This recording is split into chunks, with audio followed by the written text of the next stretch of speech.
Selamat datang di Gimik Geografi Open Mic. Yeay.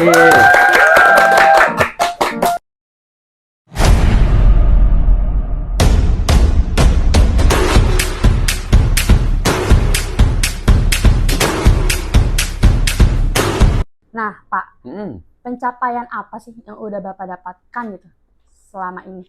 Waduh, pencapaian ya. Kayaknya kalau ngomongin pencapaian kayak agak cukup berat karena setiap orang pasti punya pencapaian masing-masing, tapi sejauh ini kayaknya saya harus menggarisbawahi. Saya harus ngasih ini dulu. Setiap orang pasti punya pencapaian masing-masing dan tidak ada maksud untuk bahwa saya paling hebat atau orang paling hebat ketika dia menceritakan tentang pencapaiannya, bukan. Tapi mungkin kalau kalian bisa memikirkan atau mendengarkan ini secara positif, mungkin ini bisa menjadi salah satu motivasi kali ya gitu. Jadi alhamdulillah pencapaiannya hingga saat ini, untuk yang saat ini banget, sebelum-sebelumnya memang saya sering banget yang dari tadi cerita saya tentang suka di jurnalistik. Pada akhirnya saya memenangkan alhamdulillah beberapa lomba tentang nulis blog lah, terus artikel, sampai saya kemarin kuliah S2 di Jogja juga alhamdulillah 2 penghargaan saya sabet di Yogyakarta. Waktu itu artikel di dua dinas di Yogyakarta, pokoknya di daerah di Sleman, satu punya dinas pariwisata kalau nggak salah, satunya dinas apa gitu. Alhamdulillah gitu. Terus yang sekarang saat ini adalah karena saya sekarang selain saya menjadi seorang dosen, saya juga adalah lagi suka bikin konten, jadi seorang content creator. Dan alhamdulillah ada beberapa pekerjaan yang pada akhirnya saya dilibatkan di ada beberapa kementerian yang pada akhirnya meng-hire saya untuk membuat konten gitu kan. Jadi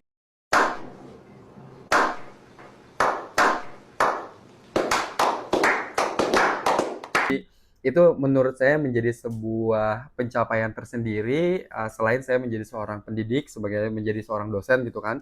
Tapi ada juga kesibukan saya membuat konten gitu. Makanya kadang mahasiswa saya tuh, "Bapak tuh adanya hari apa aja sih di kampus?" Karena lebih jarang lebih jarang di kampus tapi di luar gitu.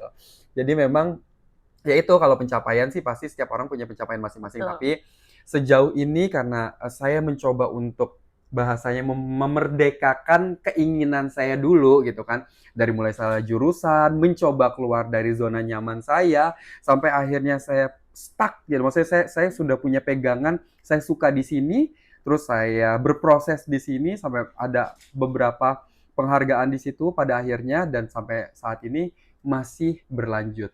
Yang paling penting adalah saya sih selalu berpikir bahwa sedikit ilmu yang saya miliki semoga bisa bermanfaat sih. Kayak dari buat konten, semoga kontennya bisa mengedukasi orang, memberikan informasi orang, atau yang lain-lain kayak gitu. That was easy. Kalau pencapaian ya. Ya, berarti pencapaian itu bukan hanya soal prestasi ya Pak ya.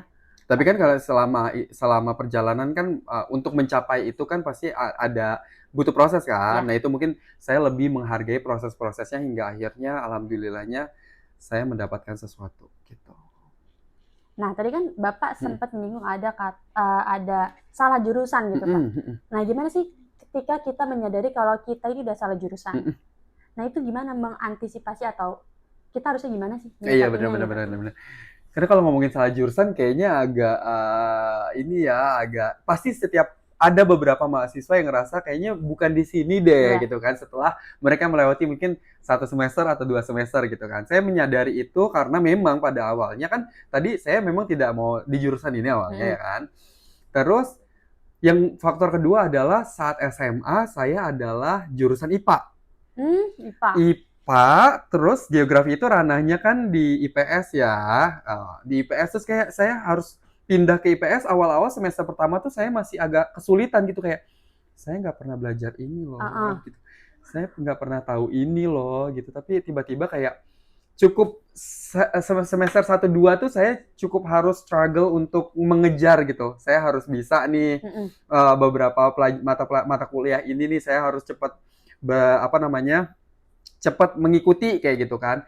Terus setelah itu saya ngerasa ya udah mau gimana lagi gitu. Saya udah terlanjur kecebur nih. Kenapa nggak gue sekalian basah gitu kan, sekalian aja basahin gitu. Maksudnya kalau cuma kecebur setengah doang mah nanggung, basah aja sekalian gitu, ya udah. Tapi buat saya selalu berpikir bahwa ada keringat orang tua saya yang mengalir untuk membiayai saya kuliah. Jadi Betul. saya nggak mau Menyanyiakan ya, Kak, ya. menyanyiakan, bukan alasan bahwa saya salah jurusan dan saya bisa semena-mena untuk mau masuk kuliah kek, mau enggak kek, itu kan paksaan orang tua, tidak.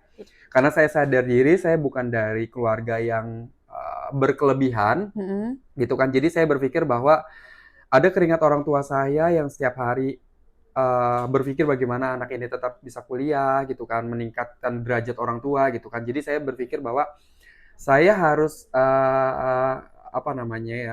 saya harus survive di jurusan ini, gitu. Apapun kendala atau apapun rasanya, nikmatin aja.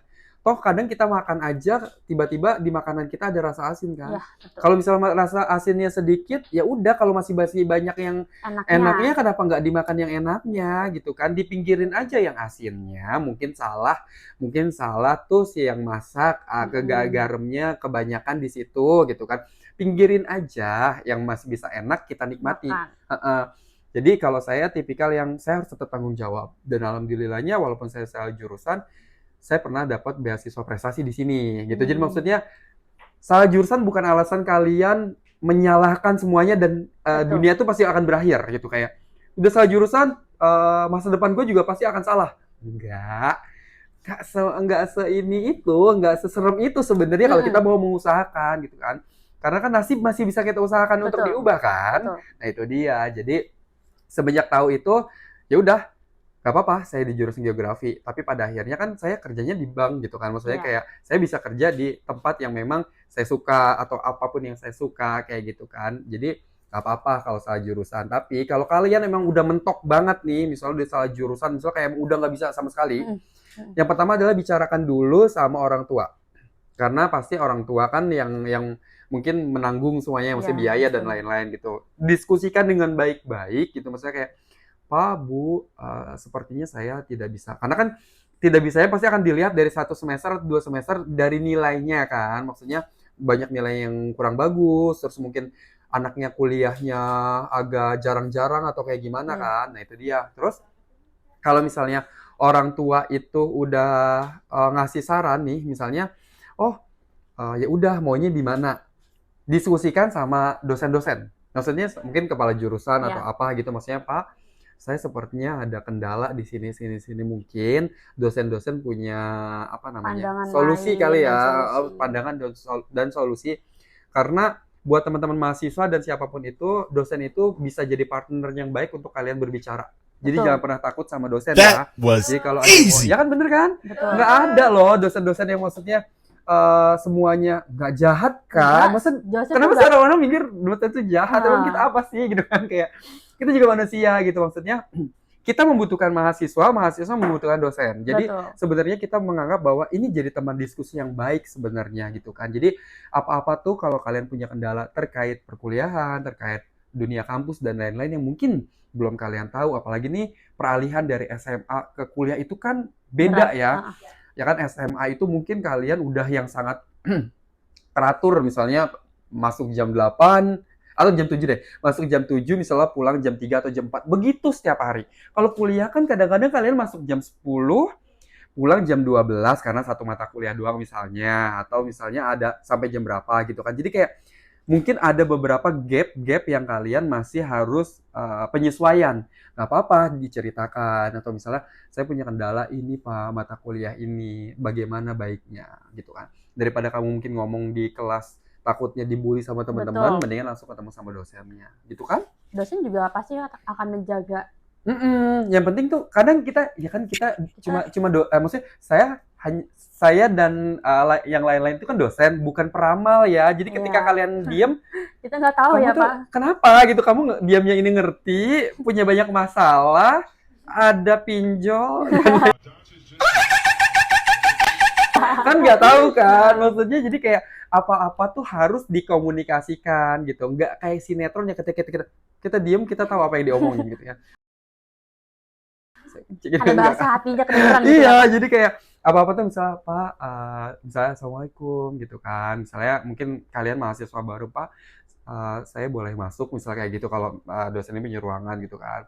Saya misalnya perkenalkan diri dulu yang sopan, saya ini dari semester ini, bolehkah saya minta waktu Bapak sebentar gitu kan. Ngomong baik-baik karena kan kalian udah Siswa. mahasiswa, udah bukan siswa lagi, udah maha nih. Maha ini udah kayak ini banget ya, Yang udah paling tinggi tinggi gitu ya ya, kan. Kak. Jadi kalian harus udah punya attitude gitu kan. Jadi kayak Bapak, Assalamualaikum gitu. Saya boleh berbicara terkait ini mata kuliah karena dulu saya gitu. Karena dulu ada satu mata kuliah yang ekspektasi saya tuh ketinggian tau gak sih? Karena saya suka mata kuliah itu, tapi ternyata pas belajarnya saya tidak menemukan apa yang saya pengen. Maksudnya kayak saya kan mata kuliah ini harusnya begini. Harusnya mungkin praktek, tapi lebih Praktek kok di di sini dalam saya nggak gitu. dapat apa-apa gitu kan. Terus saya tidak ngomong di dalam kelas karena sebenarnya sebaik-baiknya kita kalau mau menyampaikan saran, kritik atau apapun Ya, itu empat mata. betul. Ya, jangan pernah di forum. Itu jatuhnya kalian mempermalukan Betul. siapapun itu. Mending ngomong bareng-bareng kayak Bapak, saya bilang, Bapak kan saya sebenarnya suka banget nih sama mata kuliah ini. Karena mata kuliah ini kan kayaknya lebih banyak praktek. Kira-kira kita ada jalan-jalan atau praktek nggak sih Pak? Kayaknya untuk mendukung mata kuliah ini gitu.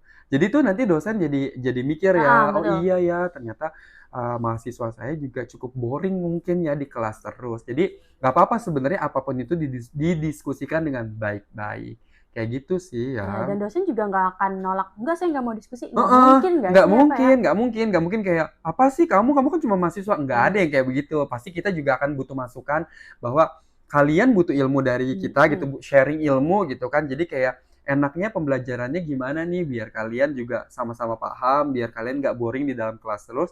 Jadi gimana Pak kalau misalnya pembahasan ini kita kemana ya. gitu kan, kita diskusikan kemana kayak gitu.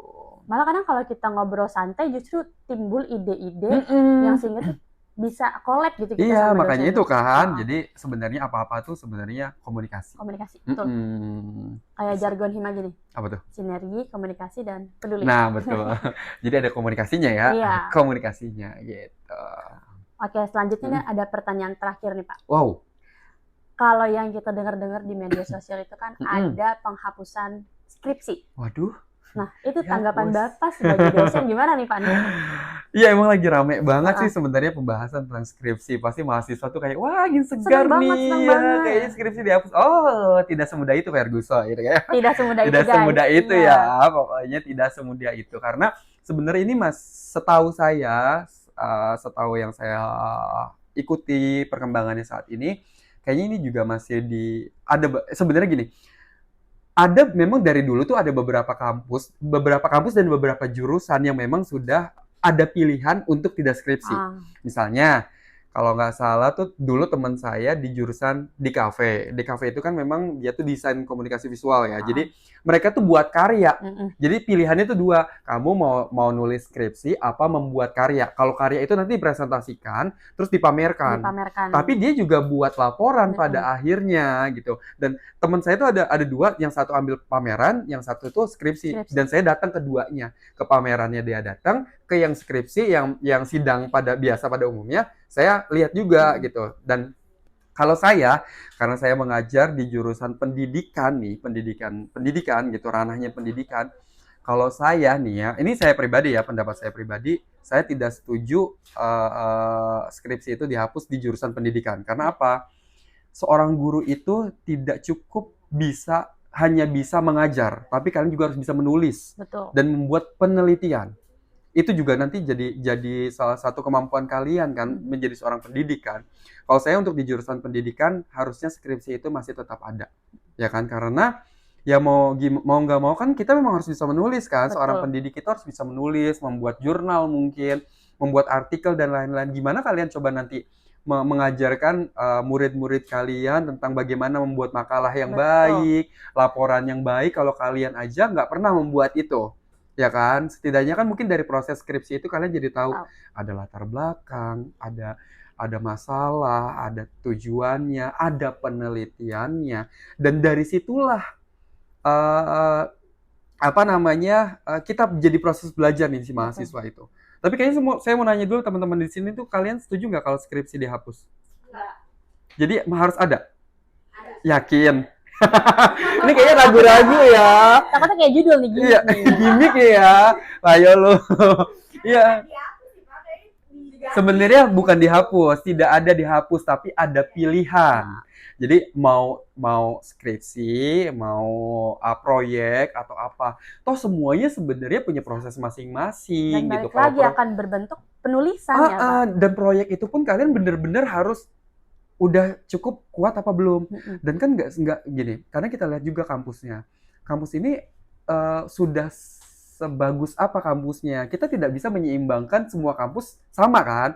Mohon maaf, misalnya kayak sekelas UI, UGM, dan lain-lain, terus kayak kelas yang swasta yang bawah-bawah kayak gini, gimana mau disamakan sama mereka kan nggak bisa ya. Mereka mau misalnya bahasanya kalau univ-univ top 5 atau top 10 ini mau nggak bikin penelitian, mungkin nanti di dunia kerja mereka tetap alma mater mereka tetap besar lah. Kalau misalnya yang univ-univ yang udah nggak begitu terkenal, mereka tidak membuat penelitian dan lain-lain gitu, apa yang ditanya nanti? Betul. Gitu.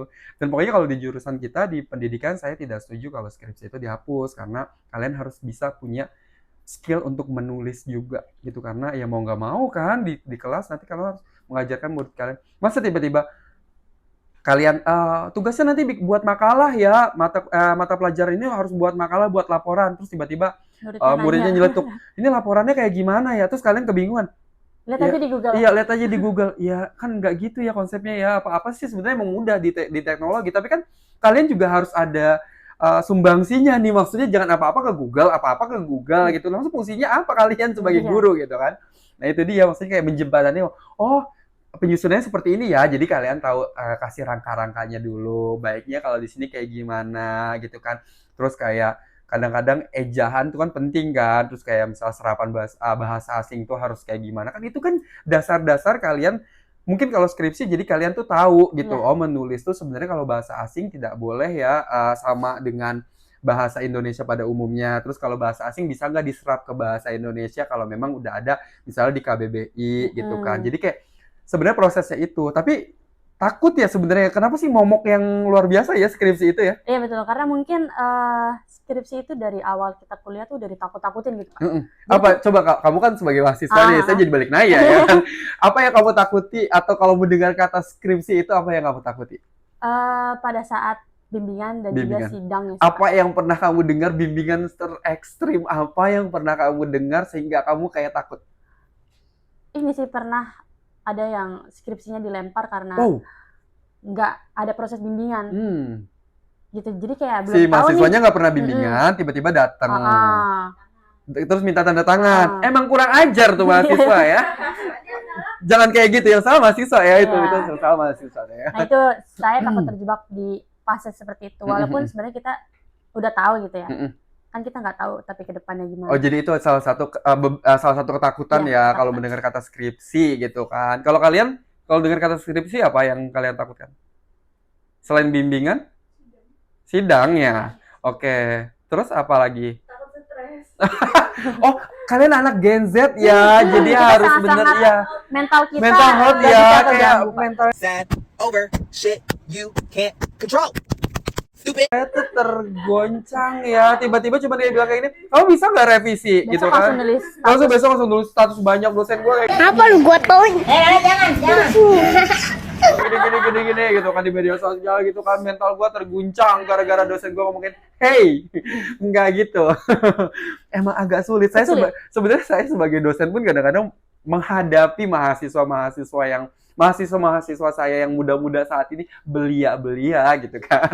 Kayak kadang-kadang kalau saya kasih tugas sedikit kayak mumet di kepalanya udah kayak pusing gitu. Saya melihat banyak ini ya kayak semrawut gitu kayak pinjol dan lain. Kayak mereka beban hidupnya lebih berat dari beban saya sepertinya gitu kan. Tapi memang sih sebenarnya kadang-kadang ada yang mendengar lebih takutnya adalah di proses kalian bimbingan gitu kan, dosennya yang killer lah, dosen yang susah ditemui lah, dosen yang tidak pernah ACC, tidak pernah bimbingan, saya ketinggalan dan lain-lain gitu. Tapi kalau dari dari sudut pandang saya sebagai seorang dosen, sebenarnya sebenarnya gini, seorang dosen itu ketika mereka atau beliau-beliau ini sudah dimandatkan mendapat mahasiswa bimbingan, memang sebenarnya sudah tanggung jawab mereka untuk membimbing. Udah ada kayak bahasanya, udah ada SOP-nya, anak ini harus dibimbing sampai kelar, ya kan? Anak ini dibimbing sampai kelar gitu kan. Tapi ya mungkin gini, kalau kita sebenarnya gini, kalian bisa bimbingan kapanpun selagi itu masih jam kerja dan di hari kerja. Gitu. Kalau misalnya memang dosen itu jarang ada di kampus itu, coba atur jadwal bimbingan atau jadwal ketemu, bahasanya kayak gitu kan. Dosen itu pasti akan ngasih jadwal kok. Kecuali memang dosennya memang standby di sini terus gitu kan. Jadi kalau kalian chat, tolong perkenalkan diri dulu, salam dulu. Sebenarnya nggak harus lima salam, 5 agama Iya, ya. ya, nggak perlu. Nggak ya, karena mungkin kalian juga udah tahu dosennya, mungkin misalnya kalian tahu udah dosennya misalnya muslim atau apa, ya udah gitu kan. Langsung aja perkenalkan diri, misalnya salam. Mohon maaf dulu, mohon maaf mengganggu Pak atau Pak, Bu, saya ini mahasiswa semester ini gitu kan. Atau mungkin kalau misalnya kalau takutnya dosen itu mengajar tidak di jurusan itu aja, perkenalkan jurusan kalian juga gitu kan, kayak dari jurusan ini kayak gitu. Mohon maaf sebelumnya mengganggu waktunya, boleh Pak, kira-kira Bapak di kampus adanya jadwalnya hari apa aja dan di jam berapa ya Pak? Saya mau misalnya mengajukan judul atau saya mau bimbingan Pak, kayak gitu. Tunggu, kalau belum dibalas jangan jangan diblokir ya itu. Jangan udah baru juga 5 menit dikirim terus nggak dibalas diblokir. Terus bikin status, Pak. Iya. Aduh, mau bimbingan tapi Iya. nggak balas. Iya, terus tiba-tiba bikin tweet gitu ya, Iya. atau seakan-akan playing victim, dosennya katanya gini. Hei Bambang, karena pikir di handphone cuman chat kalian doang kan, kadang-kadang mungkin ketumpuk atau beliau lagi kerja atau lagi ngajar gitu kan. Nah, makanya nggak apa-apa, kamu boleh menghubunginya di esok harinya lagi kalau belum mendapat feedback. Tapi di hari kerja ya, pokoknya after office hour itu jangan pernah menghubungi dosen. Betul. Kecuali dosen yang menghubungi duluan. Ya, misalnya dosen itu kayak mungkin kamu chatnya misalnya mungkin di jam makan siang kali ya, di jam makan siang kamu chat, terus tiba-tiba dosen itu baru balas di jam 8 malam. Kamu boleh membalasnya kembali karena beliau baru balas, ya kan? Tapi jangan memulai duluan. Maksudnya jangan memulai malam-malam gitu, maksudnya tunggu aja kalau misalnya hari ini belum ada feedback, besok di follow up lagi, takutnya mohon maaf mungkin beliau lupa. Tadi mungkin udah dibalas tapi mimpi kali ya. Oh iya belum ya gitu kan. Mohon maaf mahasiswa saya karena pernah waktu itu ada yang, Pak kalau saya chat gak pernah dibalas. Ya nggak diblokir juga untung sebenarnya. Enggak, saya nggak sekejam Atau itu jangan-jangan ya. Bapak balasnya dalam hati. Iya, takutnya. Oh ya udah deh, nanti aja ya. Kadang-kadang Padahal belum balas gitu. kadang-kadang saya udah ketiduran terus saya kadang-kadang mungkin kecapean saya tiduran, nanti saya balas di rumah, mungkin ada di perjalanan. Terus saya sampai ke bawah mimpi gitu. Oh udah dibalas ya. Terus mahasiswa chat lagi. Oh, masih ketikannya belum ya? kekirim dong, ketikannya udah ada tapi belum kekirim. Wah, udah kemarin. Jadi mohon maaf gitu. Jadi sebenarnya kalian tidak perlu takut, yang namanya skripsi itu proses pembelajaran kalian, dan kalian pasti akan merasa istimewa nggak sih kalau kalian lulus itu punya skripsi. Jadi pembeda kalian tuh siswa sama mahasiswa. Betul. Ya kan? Siswa kalau sekolah lulus ya lulus. Lulus aja udah. Lah kalian kalau misalnya nggak mau buat skripsi atau nggak mau buat apa, tiba-tiba lulus, terus pembedanya kalian sama siswa apa? Maksudnya jadi kayak ada buku yang ini loh Iya, punya selama gue, punya 4 tahun kuliah gitu kan, punya ini gitu kan, hasil penelitian saya kan ada yang dibanggakan lah terus ya, bisa Pak. dipajang ya, maksudnya di rumah gitu kan, soft copy-nya atau apanya kayak gitu kan. Jadi kayak ada sumbangsi juga untuk penelitian kita, ada sumbangsinya kalian juga gitu. Jadi kayak merasa ketika nanti wisuda kayak ya memang saya udah layak wisuda kok. Udah melewati banyak step-step sebelumnya kayak gitu, ya kan? Gitu. Jadi kalau saya jangan dihapus, bukan dihapus, jangan diganti kali ya. Kalau di